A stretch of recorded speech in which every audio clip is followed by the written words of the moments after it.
प्रिय बच्चों, आज मैं आपको हिंदी साहित्य के द्वितीय प्रश्न पत्र के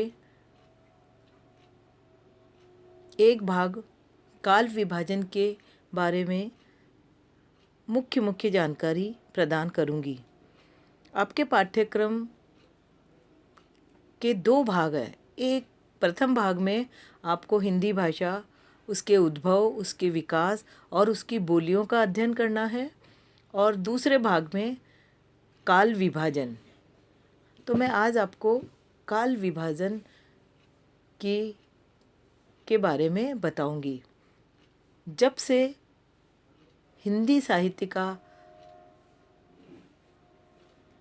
लेखन पठन हुआ है, उन समस्त साहित्य को पाठ्यक्रम में परिवर्तित करने और उनके अध्ययन की सरलता के लिए उन्हें 4 मुख्य भागों में बांटा गया है। अलग अलग विद्वानों ने इसके अलग अलग भाग किए हैं।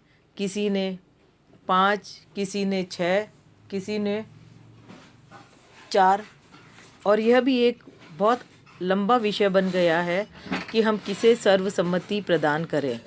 मुख्य रूप से 4 भागों को हमने हिंदी साहित्य के अध्ययन का आधार बनाया है, और यह विभाजन आचार्य रामचंद्र शुक्ल द्वारा किया गया है। प्रथम भाग में आदिकाल, द्वितीय भाग का नाम भक्तिकाल, तृतीय काल का नाम रीतिकाल, और चौथे काल का नाम हमने आधुनिक काल रखा गया है। आदिकाल का समय संवत 1050 से 1375 है। भक्ति काल का 1375 से 1700, फिर उसके तत्पश्चात रीतिकाल आता है। रीतिकाल का समय 1700 से 1900, और फिर आता है आधुनिक काल। आधुनिक काल का समय 1900 से आज तक या अब तक का है। फिर आधुनिक काल के भी कई विभाजन हुए हैं, जिसमें सर्वप्रथम है भारतेंदु युग, द्वितीय है द्विवेदी युग, फिर है छायावाद, फिर है प्रगतिवाद, तत्पश्चात प्रयोगवाद, और फिर साठोत्तरी कविता या नई कविता। तो बच्चों, काल विभाजन में आपको इन समस्त कालों के नामकरण को ध्यान में रखना है। इनमें जो जो विशेष कवि या साहित्यकार हुए हैं, उनके नाम, उनकी रचनाएं, उनकी विशेषताएं, यह हमारे अध्ययन के बिंदु रहेंगे।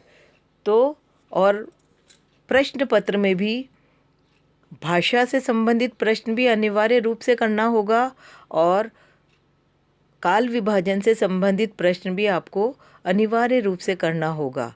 इसलिए हम मुख्य पूछे गए प्रश्नों पर अध्ययन करेंगे और आपको उसकी जानकारी प्रदान करेंगे। तो सर्वप्रथम हम देखते हैं आदिकाल। आदिकाल का समय देशी राजाओं का था, युद्धों का समय था। जिसके पास बल होता था, उसी के पास में शक्ति होती थी, जिसके पास उसी का राज्य समाज पर चल रहा था, जिसमें कई मुगल आए, कई देशी राजाओं ने अपनी सत्ता स्थापित करी है। यानी कुल मिलाकर देश में अशांति का वातावरण था। जिस भी समाज का व्यक्ति राजा बनता था, वह अपनी सामाजिक प्रथाएं, अपनी रीति रिवाज जनता पर आरोपित करती थी, और मूक जनता, निर्बल जनता उनके आदेशों का पालन कर कुंठित सा जीवन जी रही थी। उसके बाद में आता है भक्तिकाल। भक्तिकाल में देश में अराजकता की स्थिति में हर व्यक्ति ईश्वर से शांति की दुआ मांग रहा था और अपने मन को शांति प्रदान करने का मार्ग ढूंढ रहा था। वैसे कहा जाता है ना कि सब दुखों का अंत ईश्वर की शरण में मिलता है, तो हिंदी साहित्य में भी अगर हम ये कहें कि जहाँ देशी राजाओं से त्रस्त समाज ईश्वर की भक्ति में लीन था, वहीं हिंदी साहित्य को इस युग में बहुत विद्वान कवि मिले। कबीर, जायसी, सूर, तुलसी, मीरा जैसे सभी कवि इसी काल की उपज है या देन है। तो बच्चों, भक्ति काल हिंदी साहित्य का बहुत ही महत्वपूर्ण युग है। उसके बाद में रीतिकाल आता है।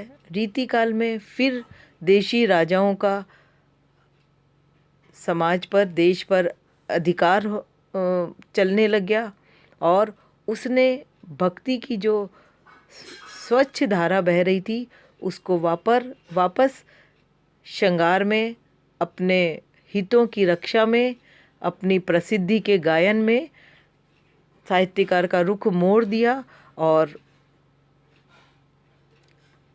बंदित राजा कवि जीते हुए राजा की इच्छाओं के आगे नतमस्तक थे। फिर आता है आधुनिक काल। आधुनिक काल एक बहुत बड़ा परिवर्तन का युग था, जिसमें हमने बहुत कुछ बीती बातों को, परंपराओं को छोड़ा है और नए सृजन की ओर हम अग्रसर हुए हैं। अगला भाग हम अगले वीडियो में पढ़ेंगे। आज इस वीडियो में हम इतना ही देखेंगे।